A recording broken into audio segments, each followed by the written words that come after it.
Kutoka kwa Paulo, mtumwa wa Yesu Kristo na mtume, niliyechaguliwa na kuitwa kuhubiri habari njema ya Mungu. Habari hii aliahidi tangu zamani kwa njia ya manabii wake katika maandiko matakatifu.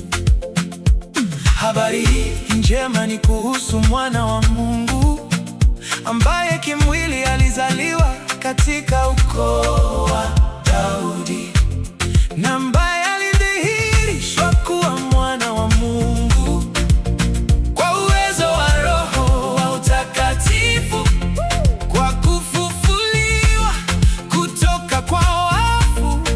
Yeye ndiye Yesu Kristo Bwana wetu. Sione aibu Injili, sione aibu Injili. Nguvu ya Mungu yaokoa wote wanaoamini. Yesu Kristo Bwana wetu, ambaye kutoka kwake na kwa ajili yake tumepokea neema na agizo la kuongoza watu wa mataifa yote wasiomjua Mungu wapate kumwamini na kumtii. Ninyi pia ni miongoni mwa watu walioitwa kuwa wafuasi wa Yesu Kristo. Basi nawatakieni ninyi nyote mlioko huko Roma, ambao ni wapendwa wa Mungu, mlioitwa muwe